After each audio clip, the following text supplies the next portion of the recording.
tropero,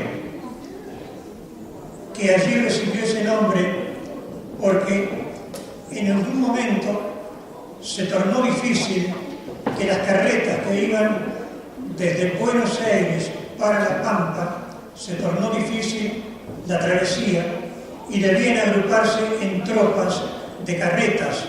Por lo tanto, quedó destinado el nombre tropero para los que integraban esos contingentes de carretas. Y a quien arreaba reses se lo denominó recero. Es la misma figura, pero que allí recibe el nombre de recero. Vamos a tratar, he traído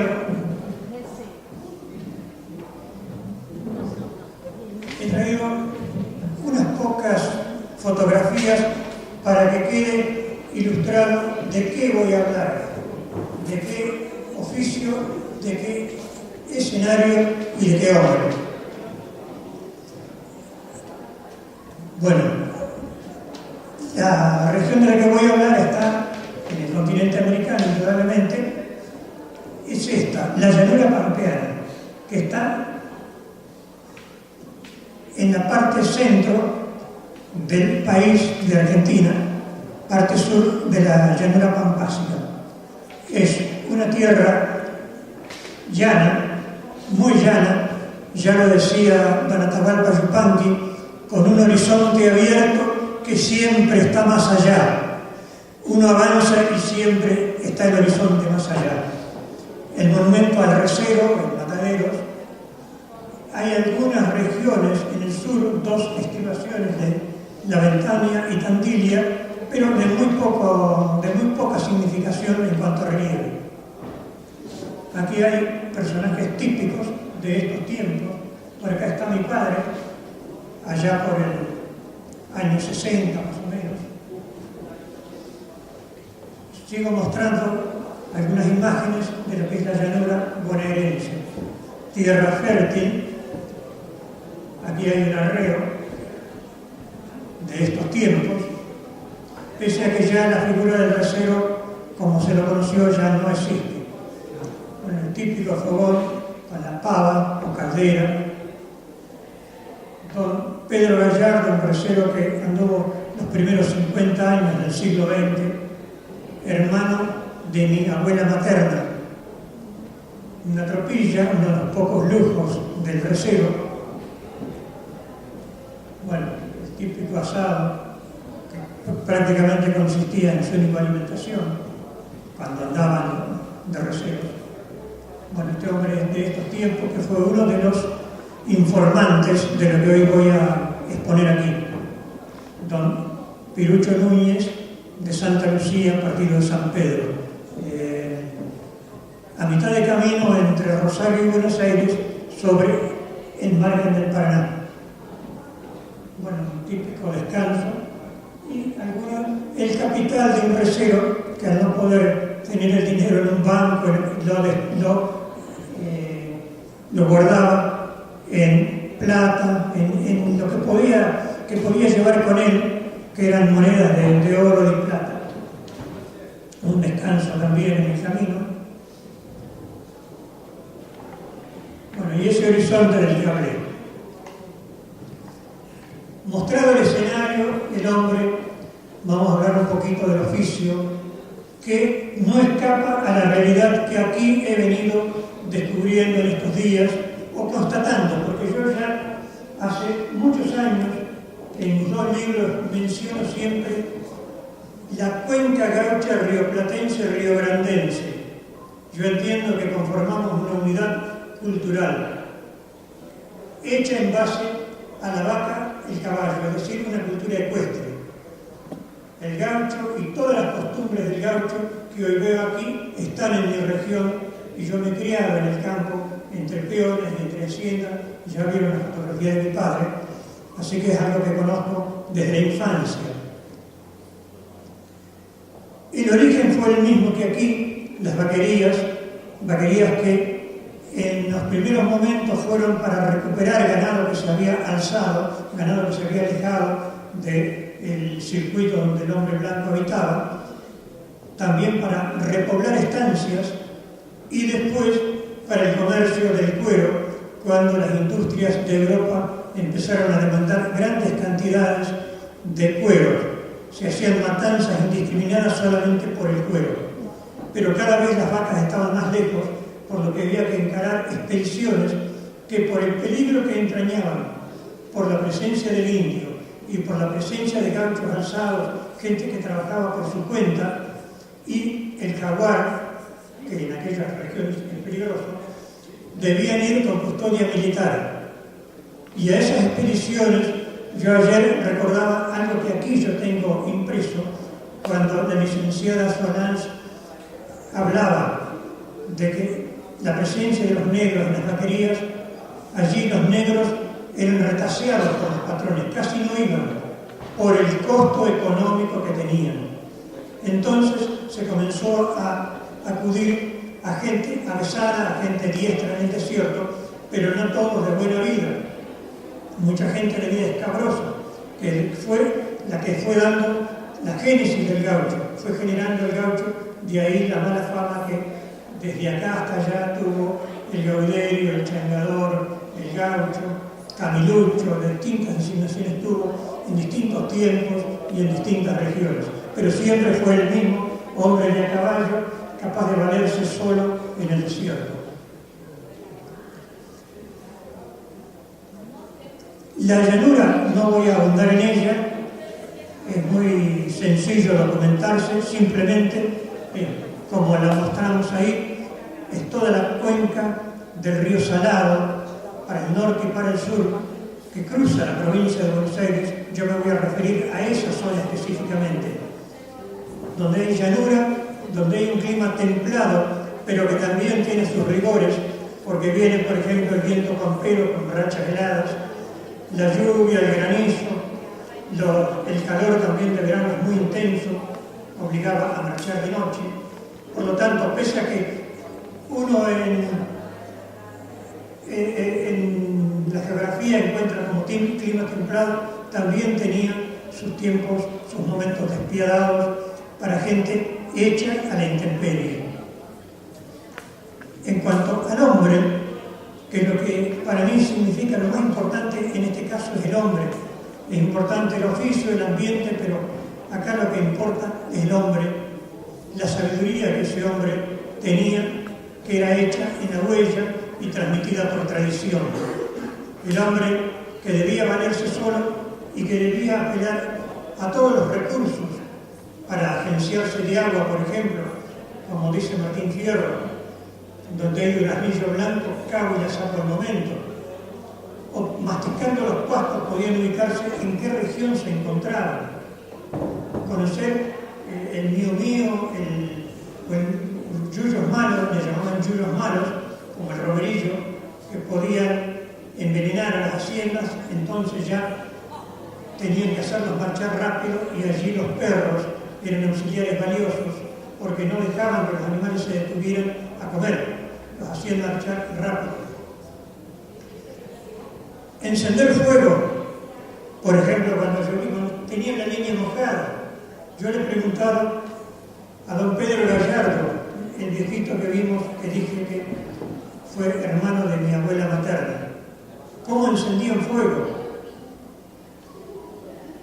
Con un trozo de grasa en el mismo asado, le ponían fuego, le ponían fósforo, y la gotita iban haciendo gotear, y la gotita encendida en un mismo punto iba dando llama, y así lograban encender el fuego. ¿Cómo se agenciaban de leña? Porque allí en esa llanura ahora se ve vegetación, arbustos, árboles se ven, porque el hombre blanco los llevó, no existían. Por eso dice Martín Fierro, y llegamos a la pampa en donde crece el ombú, porque en el desierto no había ombúes. Al ombú lo fue llevando el hombre blanco, el hombre blanco. Cuando vuelve del desierto Martín Fierro con Cruz, al decir, y llegamos a la tierra en donde crece el ombú, quiere decir, llegamos a las poblaciones blancas. Había salido del desierto habitado por el indio. No había leña, entonces ¿qué hacían? Se acercaban a las vizcacheras, no sé si aquí se lo nombra igual, la vizcacha, que roba y lleva todo y lo deja en las inmediaciones de las vizcacheras. Entonces allí encontraban un resto de combustibles que les permitían encender fuego. Y así muchos otros recursos. Llevaban hueso, para cuando no conseguían leña, encendían con hueso o bosta de vaca. Es decir, tenían que acudir a toda esa sabiduría que había sido adquirida y transmitida. Por ejemplo, para orientarse también, decía yo, masticando yuyo, o también, como decía Martín Fierro, al lado donde el sol se entra, dueblan los pastos la punta. Entonces, viendo la inclinación de los pastos, podían orientarse si estaban marchando para el norte o al sur, o al tender cama en el recado, porque el recado era la cama, orientaban la cabecera normalmente para el oeste. Entonces, de esa manera, al otro día amanecían sabiendo los rumbos, porque esa pampa infinita no tiene referentes. También para asar, la carne con esas leñas a veces no era suficiente para hacer un buen asado, por lo tanto, ellos decían la chamuscada, le decían el charrusco, por churrasco posiblemente, decían el charrusco. Ellos dicen chamuscar, es simplemente un poco más que calentar la carne, porque era poca la lumbre que tenía, un poco el fuego para poder asar. Y muchas veces lo hacían tendiendo en los alambrados. Por carencia de elementos para hacer un asado, lo tendían en el alambrado y allí lo hacían a punta de llama. Lo llamaban porque la leña no permitía hacer brasa. No sé si acá se dice así, brasa, para que dé fuego, para que dé calor. Simplemente con la llama hacían el asado a punta de llama.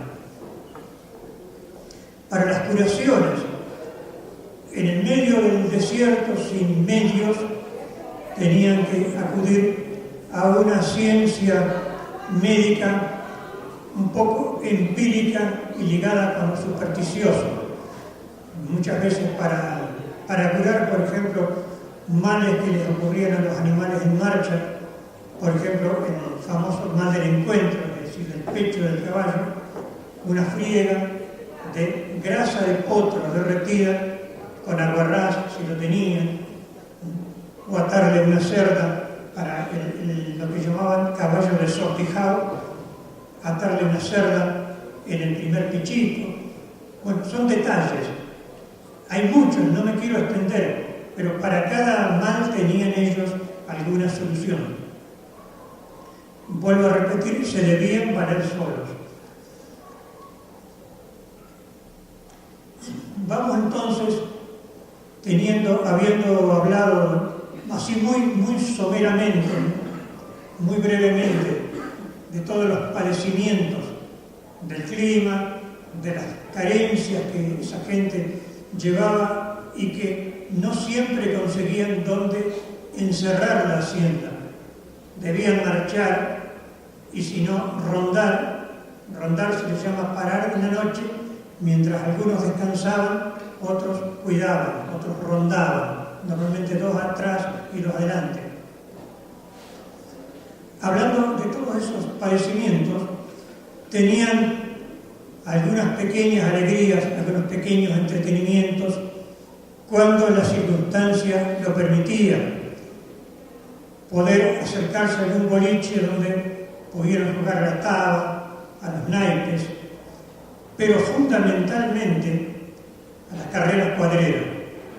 El gaucho fue aficionado al juego, pero más que las cartas y más que la taba, la carrera cuadrera, porque uno de sus pocos lujos fue la tropilla, poder formar su propia tropilla con una madrina bien enseñada que parara donde él necesitara para poder agarrar caballo. No sé si me entienden, yo sufro porque me entienden.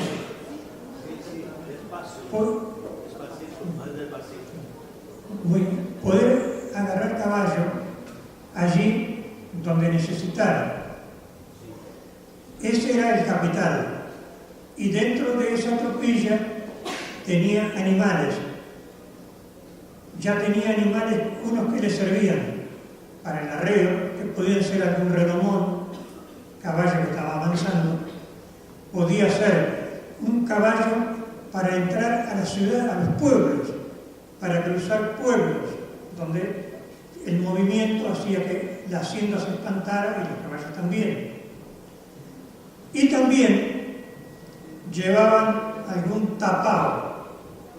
El tapao era el caballo ligero, rápido, para correr carreras cuadreras. Llevaba el caballo disimulado en la tropilla. Normalmente no iba bien tosado ni desvasado. Iba con una astucia, una picardía criolla, lo llevaba entre los demás y donde se daba la posibilidad desafiaba algún caballo del pago. Esa fue una de las costumbres que tuvo el hombre de campo, de tener siempre algún caballo. Mi padre, que no fue recero, pero fue postero de campo, también siempre tenía algún caballo, que lo tenían como caballo de campo, pero por la noche le daban algún morral de avena, le daban algún grano, lo alimentaban distinto y lo encerraban sin que nadie supiera. Y por ahí lo entrenaban con algún cómplice, lo entrenaban sin que nadie supiera. Después llegaban a una carrera montado en él, como un caballo de campo, pero ese caballo era rápido y estaba preparado. Don Wenceslao Varela, el gran poeta oriental, da cuenta de esto en su libro 10 años sobre el recao, que no sé si aquí se conoce, es muy famoso en la República Oriental del Uruguay. 10 años sobre el recao, 10 años de receo, 10 años montado sobre el recao. Él tenía un moro y dice que llegan a una estancia de la frontera con Brasil. El estanciero, el dueño de la estancia, era aficionado a las carreras y les muestra un caballo colorado. Dice que lo tenían con trompeta y enmantado y en un galpón. Y le habló maravillas de ese caballo. Pero el mismo estanciero, conocedor, vio el moro en la tropilla y preguntó por él. Don Wenceslao le dijo que era de él. Y entonces lo desafía el estanciero y ponen para correr la carrera un plazo de 7 días. Don Wenceslao se dio a la tarea de preparar su caballo. Y dice, yo a mi moro, al moro le acomodé a cuchillo los candados y los vasos encebados varias veces le fogueé. Tan pronto lo levanté a mi dócil parejero que al mirarlo el estanciero como al 4º o 5º día dijo que no parecía el caballo de un tropero. Cambió de aspecto, después le ganó la carrera. Pero lo traigo a colación porque eso pinta una realidad. Esto era así.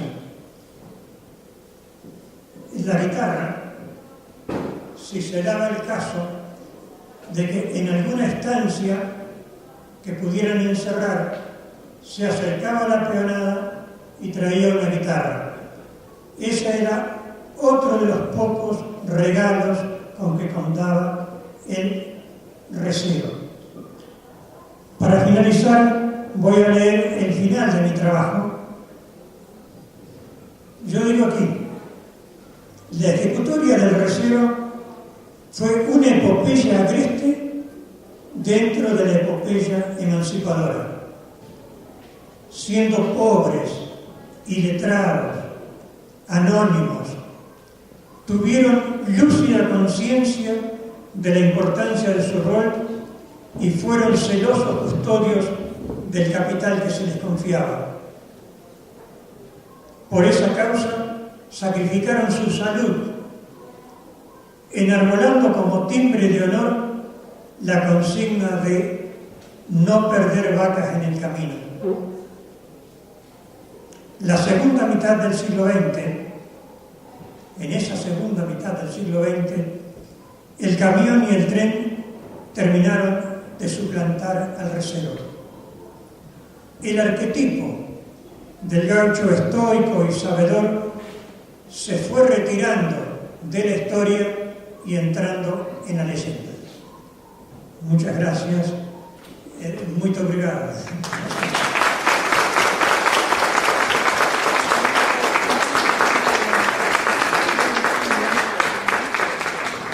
Nós dispomos de 5 minutos, então se vocês já quiserem fazer os questionamentos ou alguma contribuição ao Sr. Abel. Si hay preguntas, yo sugiero, pueden hacerlas en portugués, que Filipe me va a traducir. 10 anos sobre um recado é um livro? Si el tema de 10 años es un libro, si está escrito. No, está en el trabajo. El trabajo que voy a dejar aquí para que sea publicado. Ya, sí. Sí, tengo 2 libros, pero no son sobre este tema. ¿Cómo se llaman? 2 libros. Los libros se llaman, uno es Al son de rústica cuerda, que es sobre los payadores rioplatenses, y el otro, La décima en el Río de la Plata, que habla de la estrofa que utilizan los payadores casi exclusivamente. Professor, permita-me dar uma contribuição. Os amigos perguntaram o que era 10 anos sobre o Record. É a nossa cela, o nosso Vasco. Então, não existe o livro. Esses 10 anos que ele mencionou justamente era a vida do tropeiro sobre o arreio, né? Exatamente. Tiene una cuenca muy amplia que incluye muchas lagunas, y desde el sur viene otra cuenca que desembocan las dos en la bahía de San Borombón, y allí cambia un poco el paisaje porque hay cangrejales, hay medanales, forman la pampa deprimida. La pampa deprimida es apta para la ganadería, apta para la cría, pero después hay que llevar los animales a invernada, a los campos más altos. Ahí había un gran trabajo de recero, que de eso habla Guiraldes en Segundo Sombra. Yo he captado que aquí conocen mucho la literatura del Río de la Plata, por conversaciones que he tenido. Don Segundo Sombra de Guiraldes habla del recero y precisamente describe el trabajo del recero, que no era solamente arrear. Primero tenían que parar rodeo, hacer la parte, que eran todos trabajos difíciles y riesgosos, y después comenzar a marchar. Como acá. Sí, yo creo que es similar, pero la cuenca entonces cruza la provincia en diagonal y tiene varios tributarios, como el arroyo Salamanca, por ejemplo, muchos arroyos que se van aumentando el caudal del río Salado. Y divide a la provincia de Buenos Aires hacia el sur, se le llama llanura surera. El gaucho se identifica con los sureros, al sur del Salado. Pero entonces no estaban por la montaña, nunca como acá, que nosotros bajamos por la montaña y subíamos. No, allá es llanura y solamente en Sierra de la Ventana hay algunas elevaciones, pero son bajas, no pasan de 500 metros, es bajo y casi no se transita por allí. Son pequeñas estribaciones que tampoco es necesario cruzarlas, se pueden sortear. Por lo tanto, no representaban problema para los arreos. Entonces, por eso La ganadería está mejor que en Brasil, por la planura, ¿no? Hay campo, Hay muy campo, bueno. llanura.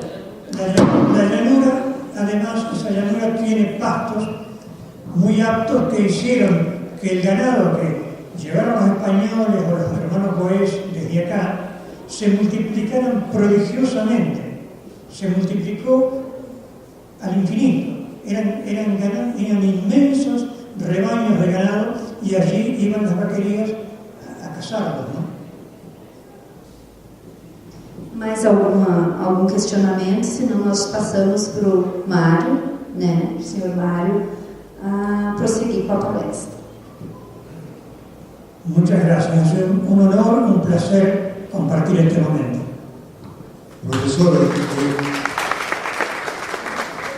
eu só gostaria que o senhor falasse um pouco para o nosso público sobre o valor que é dado na província de Buenos Aires, principalmente em Matadeiros, na questão da preservação da memória material e imaterial da ganaderia em Argentina. Sí, el Mataderos es una institución municipal que todos los domingos realiza la Feria de Matadero, donde hay espectáculos folclóricos, pero además está la Feria de Matadero, donde todo lo que se expende allí son artesanías y elaboraciones, productos típicos. Pero también está el Museo de Mataderos, es decir, allí está concentrado un patrimonio gauchesco y que se está potenciando y haciendo conocer. Hay gente que está trabajando por eso y está trabajando bien. Sé que el señor conoce y da fe de lo que digo. Es importante destacarlo porque en estos tiempos, en plena capital de Buenos Aires, hay un enclave gauchesco. Y allí está el monumento al recero, que ha sido criticado porque lleva mano y pata del mismo lado levantado. Los entendidos dicen que no, el caballo camina cruzado. Pero el gaucho, el recero, prefería el caballo pasuco, el caballo que marcha de esa manera. Entonces el escultor no se equivocó. Llevó allí la imagen del caballo que el gaucho elegía cuando era natural o lo adiestraba, porque eso dicen, me lo han dicho ellos, les permitía dormitar mientras marchaban. En una marcha más suave y el hombre podía relajarse y descansar mientras marchaba. Así que el caballo de recero, de Matadero, está bien hecho. Também no sentido de tentar e nos entendermos, né, professor? Um cavalo, ele para nós que andamos a cavalo, a gente sabe que o andar é importantíssimo. Nós aqui no Rio Grande do Sul dizemos que temos o cavalo que tranqueia, que é aquele que caminha, e o cavalo de trote, e depois se abre galope. Muito bem. Você ensina o cavalo a andar em 2 apoios, 3 apoios ou apoio cruzado. Tá? Então essas questões de equitação, muitas vezes o leigo não entende. E ao observar um artista que fez baseado realmente em quem domina a técnica de equitação, faz crítica sem o conhecimento, não é, professor? Não me entendeu muito bem. Eu falei para o público ouvir aqui que a técnica do treinamento se ensina o cavalo a andar que a gente quer, em 2 apoios laterais, 3 apoios ou apoio cruzado. Então o artista tem razão, porque ele fez orientado por quem conhecia, e conhecia a arte equestre. Uma mais, por favor. A última, então. Ok. Não, eu fiquei curioso, assim, curiosidade aí, é um representante da Argentina, e que se na Argentina se estabeleceu, pelo menos mapeou-se os principais caminhos dos tropeiros, dos receros, e se um caminho muito antigo que das Minas de Potosí para Brasil, não, para Buenos Aires, para El Puerto, para esse caminho se está mapeado, Há ciudades ahí. Sí, yo conozco el dato, pero me he dedicado, yo me he dedicado a la llanura de Buenos Aires, pero sí, el camino de las mulas, llamaban el camino de las mulas, el camino que llevaba manufactura y traía artesanías por toda la, cruzaba desde el norte hasta Buenos Aires, pero en nuestra región había un camino que le llamaban de los chilenos, que era un camino de una rastrillada, que era la que dejaban los aborígenes cuando en los malones llevaban ganado, no sé si aquí se le decía así. Los indios venían, robaban grandes cantidades de hacienda y las pasaban a Chile. Entonces esos eran caminos trillos, acá creo que le llaman trillos, que aprovechaban para marchar los braceros con la hacienda. Porque si bien es llanura, hay también obstáculos naturales, como hay algunas ciénagas, hay lagunas que en buena hora porque también eran aguadas, pero también ahí hay esteros, hay lugares que son de difícil tránsito, que lo eran antiguamente, más que nada. Entonces también tenían que ir siempre el capataz, el encargado de la tropa, siempre buscaba un vaqueano que conocía todo eso. Gracias.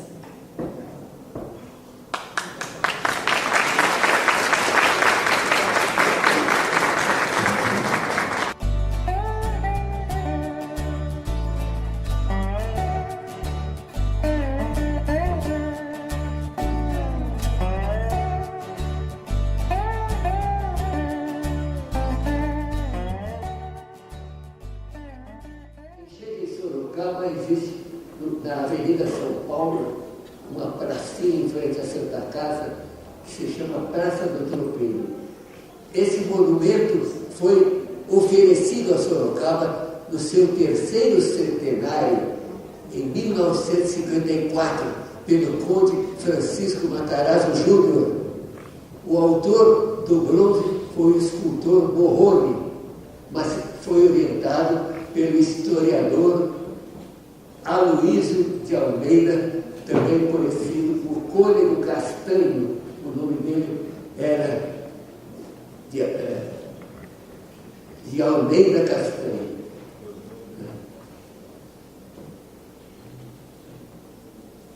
Luiz de Almeida Castanho. Daí o nome é Aloísio mesmo? Luiz Castanho de Almeida. Luiz Castanho de Almeida. E ele adotou o nome artístico e literário de Aloísio Almeida. Nós vamos tornar a falar sobre ele. Isto é a história da estátua. É um bronze. É um bronze. E como vocês veem, o tropeiro está montado num cavalo. Não está montado numa mula, como muitos querem. Isso aí traduz a experiência universal. Se você quer dar uma dimensão universal a um herói, você faz ele montar no cavalo. Porque se você fizer montar na mula, sempre haverá os irônicos que vão falar das orelhas compridas, não é isso? E, além disso, uma oradora que usou a expressão de a cavalo numa mula, não é isso? Mostra que quando a gente monta, a origem do conceito é o cavalo. Né? Vamos passar a falar de Sorocaba, porque nós vimos ali 300 anos, né? 300 anos em 1954. Isso significa que Sorocaba foi fundada. Aqui está um quadro do pintor suíço, porém sorocabano, do nosso grupo de arte lá de Sorocaba, Ettore Barangoni, já falecido, uma pessoa linda. Aparece aqui o simbolismo de Baltazar utilizando os índios, que ele veio de Santana do Paraíba, foi parar atraído pelo rio, o rio com toda a sua fauna, com daria condição para ele criar ali uma comunidade. Né? E ele trouxe 300 índios que ele chamava de índios administrados. Claro que eram índios semi-escravizados. E ele está cravando ali o símbolo do poder, o pelourinho está cravando, que era o símbolo do poder. Isso em 1654. Preste atenção, pessoal. 95 anos da fundação do Rio Grande por Silva Paz. Então, é uma das cidades mais antigas do nosso Brasil. Aqui temos alguns desenhos de 1850, da época do tropeirismo. E aqui temos um flash da Sorocaba atual. Essa foto foi tirada em 2004, aos 350 anos de Sorocaba. Agora eu vou falar um pouco de mim. Eu, quando cheguei em São Paulo, tinha sido admitido, tinha sido aceito na Secretaria da Agricultura do Estado de São Paulo. E vinha, então, em 1958, na época em que o Brasil venceu a Copa pela primeira vez. Quando eu vim, eu já tinha comemorado a vitória, o aparecimento de craques como o jovem Pelé, o jovem Garrincha. Estava viajando de ônibus pela empresa Cometa, que teve chegado de avião em São Paulo, então peguei o ônibus e atravessei Sorocaba com destino à minha chefia, onde eu ia tomar posse, que era em Itapetininga. Eu não tinha a menor noção da estátua, de tudo isso que eu falei aqui, são conhecimentos que eu adquiri a posteriori. Né? E me apresentei em Itapetininga, e em Itapetininga o delegado agrícola, meu colega de saúde, Moraes Bonilha, me levou no jipe dele para São Miguel Arcanjo, porque o meu destino era um municípiozinho, uma cidade que era um ovinho de Tico-Tico, de 3.000 habitantes na cidade e 6.000 no interior. Tinha 9.000 habitantes. E fui morar lá, eu não trouxe a família, eu deixei a minha família de 4 filhos já nascidos, que o total foi 9, né? O total foi 9. Mas dos 4 filhos, estava para nascer o 5º filho. E a Ruth é minha segunda esposa. Deixa bem claro isso aí. Nós não tivemos filhos, né? Mas ela adora meus filhos, adora meus netos, assim, a primeira já faleceu. Então, eu fui morar em Pilar do Sul, uma cidadezinha que na ilha já percebi que tinha campos de criação, que parecia um Rio Grande, assim, uma amostra do Rio Grande. Depois de eu me alojar por lá, eu notava que nas ruas de terra, passavam cavaleiros de laços nos tentos. Né?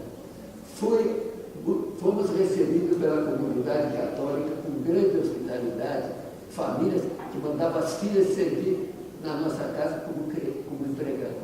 Né? Sem cobrar. Por caridade cristã. Eu não tinha recebido meu salário ainda, passei muito tempo sem receber o salário. Então, aí pode mudar. Aí aconteceu o seguinte, eu vivi 12 anos na região, sem tomar conhecimento de tropeiro, de tropeirismo. Usufruindo uma licença-prêmio, vim ao Rio Grande para assistir pela primeira vez na vida o rodeio de Vacaria. E saí de lá tão entusiasmado que, chegando em São Paulo, eu fui posar num apartamento ali no Arouche, onde residia o meu primo Barbosa Lessa. Nossas mães eram primas irmãs, e nós nos consideramos, desde os primeiros tempos, parentes. O Paulo era irmão dele, para vir estudar em Pelotas, morou na casa do meu pai. E o Barbosa Lessa era 6 anos mais novo do que eu. 6 anos. Eu também lembro dele andando de triciclo na casa da minha avó, pequenininha, com os cachinhos. Essa careca que vocês estão vendo aqui. Mas então, eu falei para o Barbosa Lessa, eu gostaria de criar um movimento tradicionalista gaúcho e tal. Ele falou assim, mas Sorocaba tem uma tradição própria. Tem um tropeirismo. E lá tem um padre historiador que é a maior inteligência do Brasil sobre tropeirismo. Tem livros escritos, é citado por todas as pessoas que abordam o tropeirismo. E era esse aqui, o Luiz Almeida, sofria do reumatismo esclerosante. E eu fui na casa dele, uma modesta casa que a igreja tinha mantinha. Ele era cuidado por moças devotas, ele sempre estava lá, entre as quais tinha parentes dele, também da família Castanho, e o Barbosa Lessa me aconselhou a procurar um padre. Ele me muniu de recortes, vários recortes que saíram na imprensa de São Paulo sobre os tropeiros, sobre a existência dos tropeiros na região de Sorocaba. Procurei o padre, ele me recebeu com uma gentileza extrema, me convidou para tomar um vinho de São Roque, um vinho licoroso de São Roque, e me fez presente do último livro dele, que vocês estão vendo aqui, que tem a estátua assim, né? E o nome do livro é O Tropeirismo e a Feira de Sorocaba. Me fez uma dedicatória muito honrosa para o prezado amigo, Dr. Mário Barbosa de Matos, pintor e tradicionalista. Um abraço, tal, uma data, Aloysio de Almeida. Está aqui, 1º de junho de 69. De 69. Até eu no Tratos a Bola até hoje. Como é que aquele homem já sabia que eu era pintor e tradicionalista? Não sei. Ele já sabia. Está aí na dedicatória do Supremo até hoje. Ele, na sua cadeirinha lá, essa imobilização dele na cadeira de rodas era relativa. Ele levantou da cadeira de rodas, pega na geladeira e pega a garrafa do vinho. E veja só a humildade dele. Ele queria saber de onde provinha o termo tobiano, porque os sorocabanos considerado o reizinho, o que chefiou uma revolução liberal em 1948, e ele queria saber de onde que foi a origem do termo tobiano, porque o cavalo malhado lá era chamado cavalo pampa, porque não sei por quê. É que os tobianos já existiam, nesta época, conversei com ele, já existiam crioulos. Os tobianos já existiam até na Argentina. Até na Argentina, com esse nome. E eu consegui alguns dados convincentes. Isso é uma polêmica até hoje, né? Entre os argentinos, entre os nossos tradicionais gaúchos, etc. Mas eu consegui reunir alguns dados que depois no debate, se alguém tiver curiosidade, eu posso adotar. Pode mudar. Aí, aconselhado pelo próprio padre, eu fui no Museu Histórico e Pedagógico Rafael Tobias de Aguiar, em março de 1970, onde conheci a diretora Vera Ravaniani Jovem, e conheci lá também o Roque José de Almeida, compositor popular, um homem humilde, um caboclo, mas um coração desse tamanho, vocês, né? E resolvemos. Ela contou o seguinte, que há 10 anos antes ouviu um poema na televisão canção, recitado de mim, declamado de viva voz pelo poeta paulista Paulo Bonfim. Poesia muito linda, que tropeiro de Sorocaba, na sua mula andarilha, vestida de arreio branco, e papai dela. E no fim, ele diz assim: o tropeiro de Sorocaba, tua missão está cumprida. Esse foi o grande engano do Paulo Bonfim, a missão do tropeiro não está cumprida. Senão não estaríamos aqui. E o rock, então nós resolvemos convocar uma reunião, convidando diversas pessoas da cidade de Sorocaba. Essa reunião se realizou. Antes eu preciso dar uma informação. Vera e Roque, esses dois, há 10 anos, antes, 61 e 62, depois de ouvir essa manifestação do Paulo Bonfim, ele lamentava que não existisse, que tinha um dia de bandeirante em São Paulo, mas não existia o dia do tropeiro. Então a Vera e o Roque se lançaram, conseguiram fazer 2 eventos importantes. Uma romaria de cavaleiros, 50 cavaleiros, que depositou flores na estátua do tropeiro. E depois uma festa folclórica no ginásio de esportes. Eles tinham feito isso e, como resultado disso, vocês vão ver que deu algum resultado. Depois parou. Pode trocar. Viu? A reunião nós fizemos no chamado Museu da Vera, porque a Vera era a diretora do museu. Participantes: Mário Matos, Vera Jovem, Roque José de Almeida, Celso Moraes. Esse Celso Moraes tinha um irmão que fora tropeiro, Quirino Moraes, que era conhecido por seu Quirino do Varejão. O Varejão ficava para o lado da saída para São Paulo, o Brigadeiro Tobias. E Breno de Souza, um fotógrafo, muito fã do Érico de Florencio, coitado, está doente lá em Sorocaba, está bem acarretado. Adilson César, que até hoje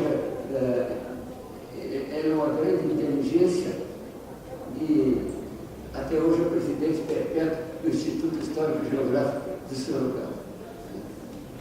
É uma pessoa honrada, mas tem aquela mentalidade positivista, você sabe, que traz um pensamento pouco flexível. Né?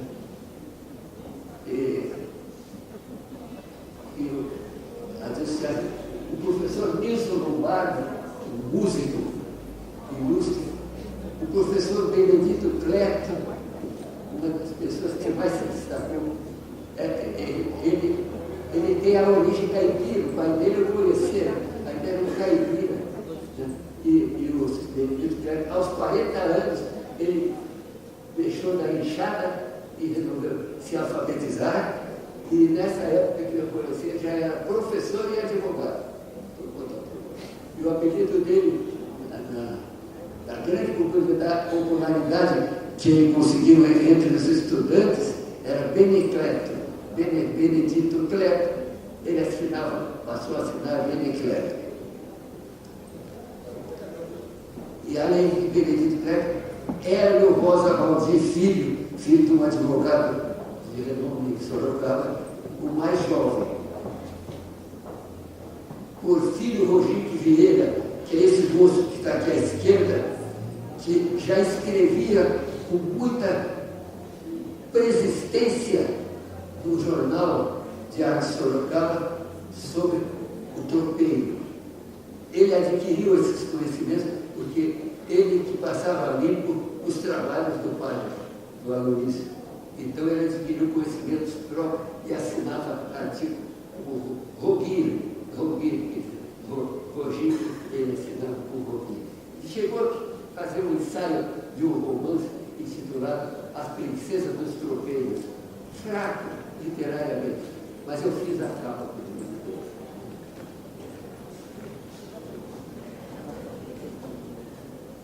Adolfo Frioli, que está vivo até hoje, mora em Araçoiaba da Serra e tem íntima ligação com os criadores de Moares que se vieram como consequência do Semana Tropeiro em redor de Sorocaba. E mais um estudante de liceu, cujo nome não me lembro mais porque ele desapareceu do movimento. A novidade é o seguinte, que a reunião revelou que já existia desde 1963, quer dizer, no ano seguinte ao último evento do Rock Santa Almeida e da Vera Jovem, já existia uma lei municipal, número 1151, criando a Semana do Tropeiro. Projeto do vereador Hélio Teixeira Calado e decreto do prefeito Artidoro Mascarenhas, um médico, foi um bom prefeito de Sorocaba. Prevista essa semana para ser comemorada dentro da segunda quinzena de maio, porém nunca fora comemorada. Fizeram o decreto e pararam. Então o nosso grupo adotou aquela norma. Parou por quê? Por que parou? E resolvemos, naquele mesmo ano, de 1970, comemorar em Sorocaba a Semana do Tropeiro. Entre o Benecleto que eu falei, é esse de Barba Branca que aparece aqui. Esse que eu dei a ficha dele para vocês, né? Que é caipira e tal, depois se formou a faculdade de escritor. Coitado, morreu atropelado, muitos anos depois. Isso aí.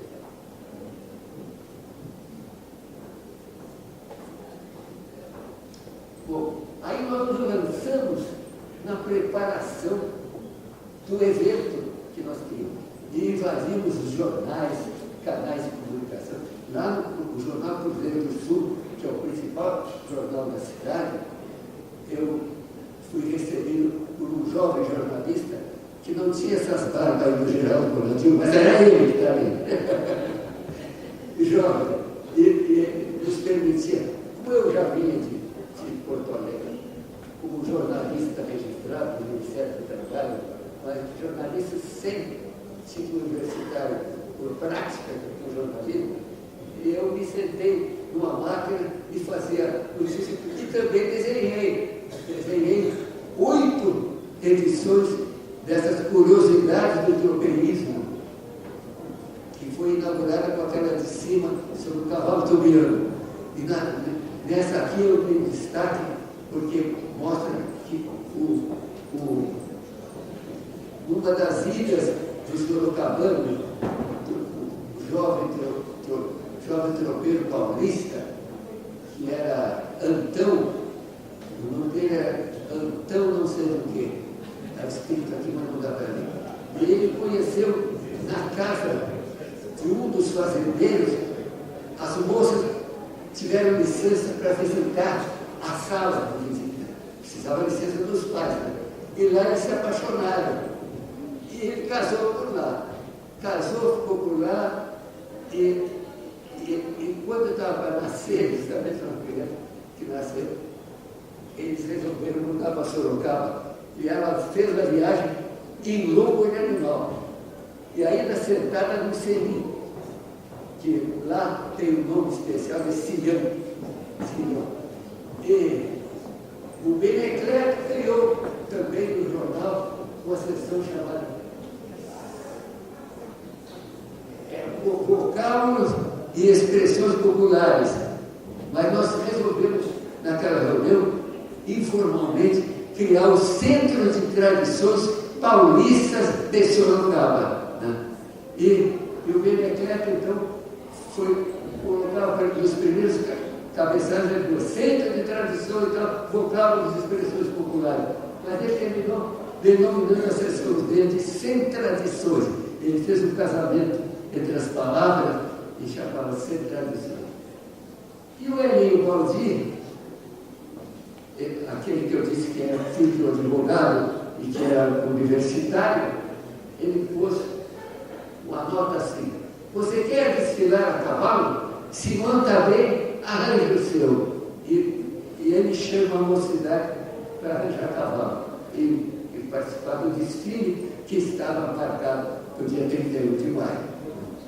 Foi organizado, o Roque José de Almeida buscou artistas populares, declamadores de Gururu e assim por diante, e promoveu uma festa folclórica também no ginásio esporte, que é o ginásio que o prefeito Roberto Moreira tinha construído na cidade, que já não era mais prefeito. Então, isso é apenas uma amostra das muitas divulgações que foi feito, mas gastando só lá de sapato. Eu e o Roque fomos das pessoas que o Roque me deu o maior apoio e nós andávamos, visitamos o Começo, que era uma firma que tratava com bebidas, com refrigerantes, e o Começo financiou então o primeiro cartaz.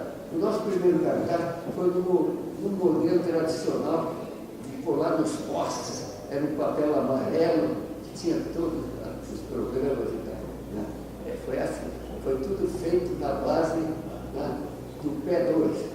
Na base do pé 2, andando de a pé.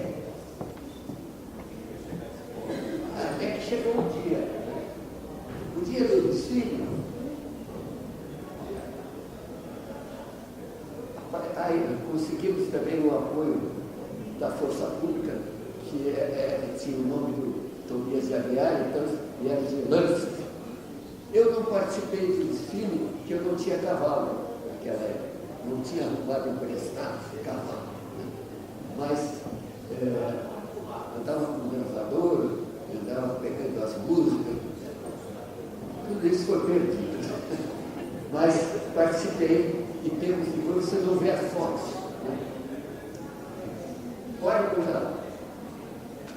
Olha, tratei de visitar um tropeiro autêntico também. O Barbosa Lessa tinha me dado a reportagem que saiu em São Paulo, onde apareceu, como já falei aqui ontem, o Dionísio Florencio Leite, que é esse que está aqui, essa figura com a mão assim na frente, ao lado dos vizinhos e com um netinho na frente. O nome Dionísio Florencio Leite visitava os Saltos de Pirapora em maio de 1970 por Mário Matos. Desde menino viajava com seu pai, Joaquim Florencio, trazendo tropas e mulas do Rio Grande para a feira de Sorocaba. Não se pode dizer precisamente que era para a feira de Sorocaba, porque a feira já estava morrendo, já estava um pouco movimento, porque era na véspera do ano de 1900, mas ele viajava sempre e trazia os animais de lá e vendia na região de Sorocaba. Era um gaúcho perfeito, a voz dele, a linguagem, o coração poético, era uma figura extraordinária. E ele estava emocionado, ele nunca participou do desfile, porque ele devia morrer até de emoção. Mas me emprestou os arreios dele, porque na segunda semana que eu participei, eu consegui que um carroceiro me emprestasse um cavalo preto, que tinha o nome de Jaboticaba. E eu desfilei com meu filho de 7 anos, montado na minha ordiante, nos arreios. Pode mudar aqui. Aqui foi o prestígio que foi dado à instalação da Semana do Tropeiro no ano seguinte a 1970. Aqui estão as figuras principais do município. O prefeito que está falando, à esquerda temos o professor Arthur Fonseca, dono de uma organização de ensino sorocabana. De braços cruzados está o futuro prefeito Armando Panunzi, futuro naquele momento. Depois temos aqui Paulo Silveira Santos, esse magrinho que veio da organização, ele chefiava a organização dos museus de São Paulo, e veio também ao seu, esse mais gordo que está com o papel assim na mão, cabeça verdade, ao seu Bernardo de Araújo, o famoso folclorista, que escreveu uma obra muito colorida nos saberes dele, não era ilustrado, sobre o folclore. E o prefeito falando, esse senhor Calvo, eu estou ali, logo abaixo do tropeiro símbolo, que foi escolhido, não sei por quem, Alfredo de Pádua, ele veio e subiu, depois vocês vão ver de outra forma. É aqui. O Alfredo de Pádua,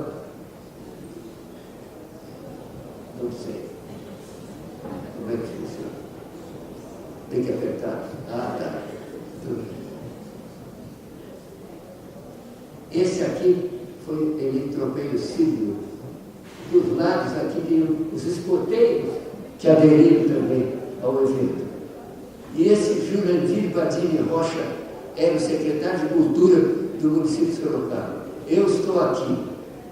E aqui está o Barbosa Lessa, pessoal que veio de São Paulo, né, para prestigiar o evento. Esses são os principais. As crianças assistindo e tal. Quando terminou o desfile terminou aqui na estátua. Então estavam os cavaleiros formando um piquete em volta da praça. Pode mudar. Alguns detalhes. Eu estou conversando aqui com o prefeito. Esse senhor que está aqui é o tal Quirino Moraes, do Varejão, um tropeiro vivo ainda que existia em Sorocaba e que foi muito homenageado por nós no começo. Esse aqui é o Alfredo Pádua, montado no seu garanhão, talvez de raça manga larga, e tobiano. Aqui nós vemos o monumento, o tropeiro símbolo. Tinha uma rampa lateral e ele estava nessa rampa lateral. Vou ler aqui as legendas. Matos pelo CTPS, saúde em 1971, autoridades e tropeiros presentes. Alfredo de Pádua, tropeiro símbolo, desfila montando seu garanhão tobiano. Escoteiro atrás dele vem marchando a pé. Portando o candeeiro, o tropeiro símbolo guarda o monumento. Pode trocar. Aqui agora então a culminância, aspectos das semanas do tropeiro de 1970, 71, 72 e 73, fotos tiradas por fotógrafos de rua e posteriormente vendidos a Mário Matos. Vocês veem as figurinhas dos tropeirinhos que apareceram, ó. E aqui repetido, desfilantes, pessoas na praça do tropeiro. Esse aqui é o Elinho Balzinho, que está de lenço de roxo. E esta aqui é uma comitiva de cavaleiros do Quirino de Moraes, a comitiva de tropeiros. Porque os tropeiros, eles viajavam de dois modos, quando não viajavam na tropa. Em comitiva, quando terminava a tropa, que voltavam juntos em comitiva. Ou escoteiros. Escoteiros é quando viajava só, desacompanhado. Pode trocar. Esta aqui é outra etapa. Eu dividi as fotos em grupos até 73. Agora essas outras aqui são semanas seguintes, de 74, 75, 76, 77 e 78. Também fotos adquiridas de fotógrafos de rua. Eles vendiam para a gente também os binoclinhos que eu guardei em casa e pelo talento do meu empregado e amigo Roger, foram recuperadas do binoclinho, ele passou para a máquina fotográfica e da máquina fotográfica passou para o computador. Então aqui estão fotos tiradas, como esta aqui, andando com a Ruth na garupa. Aqui, ó, eu desfilei essa vez com a pele da garupa, despertou bastante atenção. Sabe? Aqui também nós, também na frente, aqui a Ruth, aqui o Mário, a Ruth chegando aqui, lá no Itavuvu, aqui esta, também ela estava comigo. Esse daqui é um humorista chamado Iojuca. O Iojuca está por aqui. Ele é acompanhado por Noé Gordinho, e esse chapelão aqui é o Vidal Araújo, que quando morreu o tropeiro ciclo anterior, ele foi também considerado, escolhido pela comunidade tropeiro ciclo, o Vidal. Aqui aparece ele, esse uma cangalha, um chacás do lado. Aqui estou eu desfilando nos cavalos emprestados. Esse cavalo tortilho, certa vez empinou e o pessoal gaiato, essa mocidade, eu sou! Pouco me importava. Aqui estou eu. Aqui, o Panúzio, que foi o prefeito que atraiu as indústrias da cidade, que ela deu aquele pulo, quando tinha só indústria de tecido, passou a ter todo tipo de indústria para crescer naquele modo que vocês viram. Olha o cuidado. Como consequência de toda essa luta, dois fatos importantes aconteceram. Primeiro foi a vinda dos gaúchos do MTG, no tempo do Edson Mota, e houve uma reunião em que foi resolvido que a academia, o primeiro acontecimento foi a fundação em 82 da Academia Sorocabana de Letras. E o segundo foi essa reunião com os gaúchos, em que resolvemos fazer um seminário. E a academia, aqui está um exemplar da revista da academia, o emblema da academia. E da academia resultaram trabalhos escritos pelo núcleo tropeiro dentro da academia, no qual o Geraldo faz parte, eu faço parte, e muitos outros. Foram publicados 2 folhetos, coordenação do Geraldo Bonadio, Tropeirismo e Identidade Cultural da região de Sorocaba, o tropeirismo e a formação do Brasil. E aqui, a última vez que vieram os gaúchos foi no 333 aniversário de Sorocaba. Foi a última. Porque depois os nossos tradicionalistas deram um sofrenaço na colaboração e passaram a ignorar o trabalho feito em Sorocaba. E por essa já tinha morrido, eles já tratavam dessa como vaquinha de presente. Então, pode mudar. Tem outro acontecimento que está lá, que foi o conselho do tradicionalista que mora em Passo Fundo, Pedro Anísio da Fonseca. Ele me aconselhou a escrever no jornal e eu criei uma sessão Fogo de Tropeiro, que foi acolhida pelo jornal e que durou anos, toda semana, todo domingo, saía o Fogo de Tropeiro. Pode trocar. Bom, a última vez que eu desfilei foi em 86. Aqui está uma foto do desfile. Essa foto foi trazida por um amigo chamado Luiz Almeida Marinho. Esse professor Marinho que toda hora aparece na televisão fazendo palestra, visibilidade.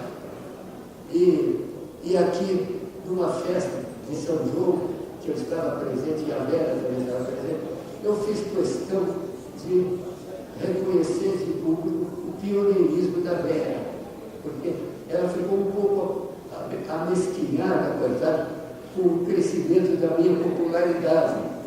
Né?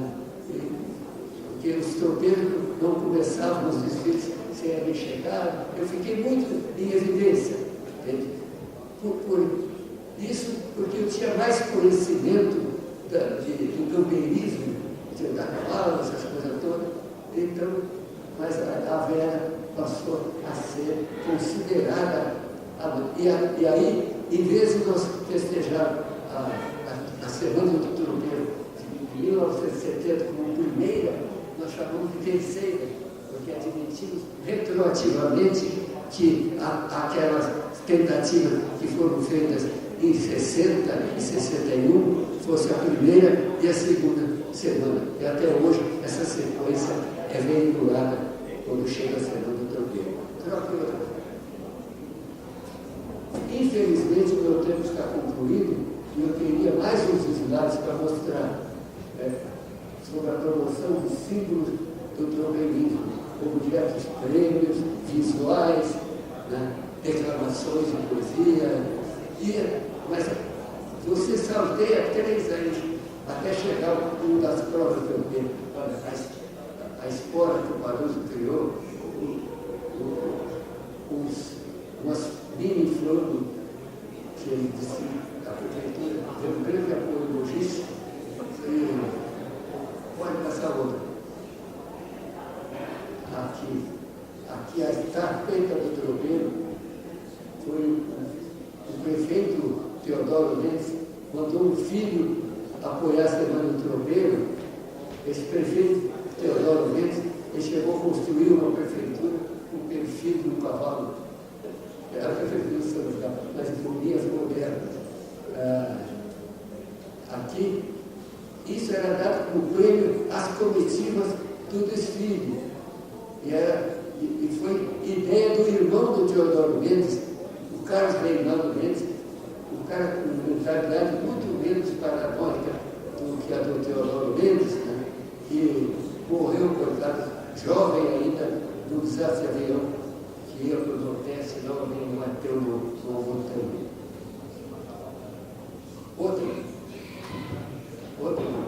Olha, os filhos, isso foi uma senhora que me ofereceu na rua, quando eu desfilava, que era um copo de mineral, o marido dela, tropeiro, que chegava do sul, e lá em Registro, ele entrava em Juquiá, ele ia parar em Itapiraí, no sertão, e depois ia de idade para Sorocaba. É um copo usado nas travessias dos valos da Begueirada, sem apear da montaria, como vocês estão vendo. Pode trocar. Visuais eu faço questão de mostrar, eu tenho um quadro meu. Isso aqui eram lacres que eram postos no certificado, no diploma, com o tropeiro e o brasão de Sorocaba, que era o lateral. Outro. Aqui eram os cartazes que eu fazia sem cobrar um tostão, fazia para a prefeitura, muitos deles, a prefeitura fazia pôster gigantesco que era colocado nas avenidas. Isso em 78. Aqui foi quando eu, atendendo sugestão do Pedro Aribenista do Filho, criei esse cabeçalho aqui nessa imagem, ele está no outro visual, porque era a carta que era enviada para todos os municípios, convidando para o desfile. A prefeitura mandava por malotes, assim, para as outras prefeituras, e o desfile foi crescendo. Dos 182 cavaleiros do começo, chegou a atingir 2.500, com mentira e tudo, porque havia gente que dizia que chegou a 3.000, né?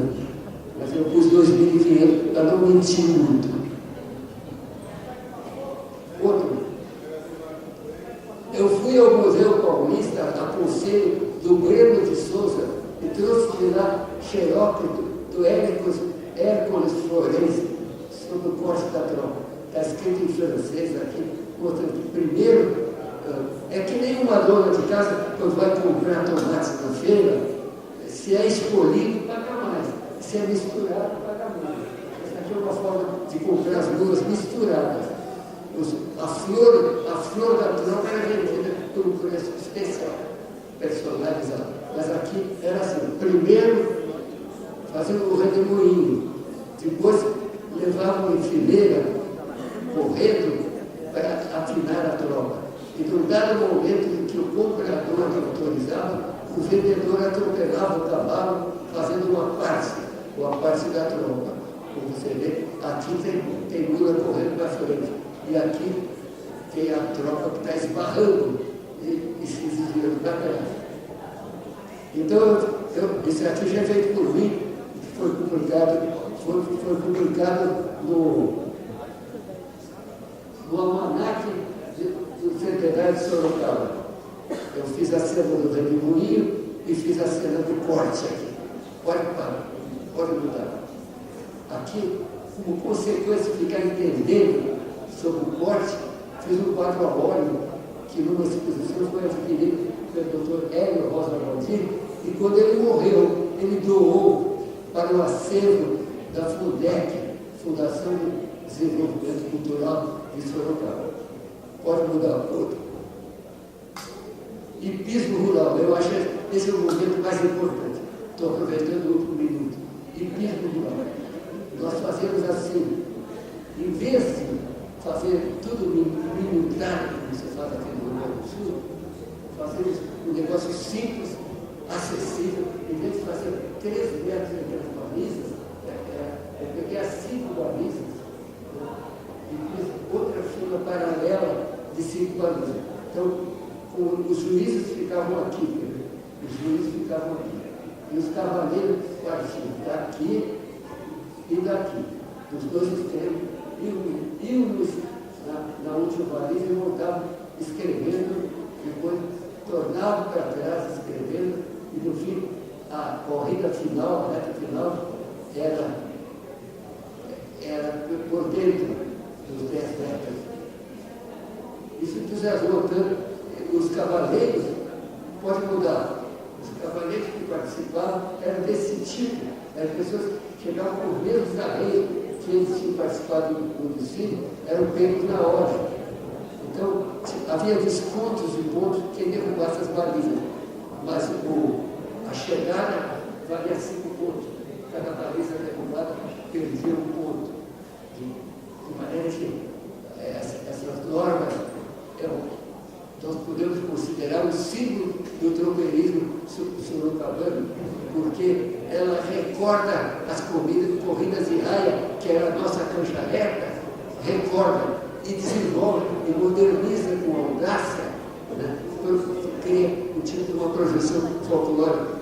Essa audácia é que muitas vezes atrapalha, porque o conservadorismo da própria comunidade, o pessoal, não é assim, e se o Paixão Barbosa Mestre ficasse respeitando todo esse conservadorismo, eles não teriam acrescentado o brilho do seu talento nas danças gaúchas.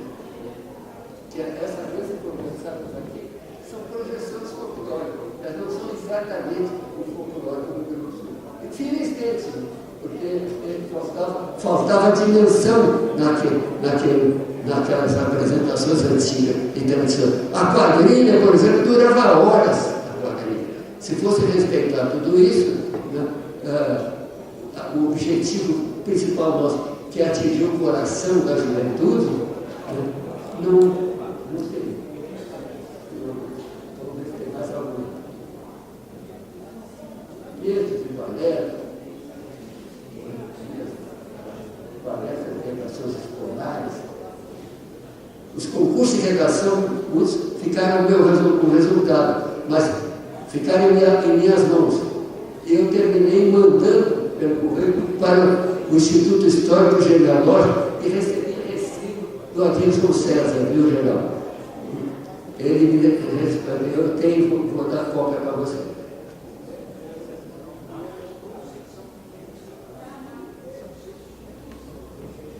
Muda. Olha, essa poesia aqui, essa música é música em letra minha. Eu pretendia cantar aqui Tropeiro Destemido, mas não faltará ocasião.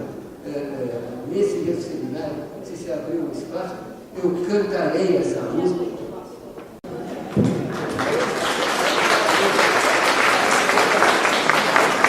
Vou cantar à noite.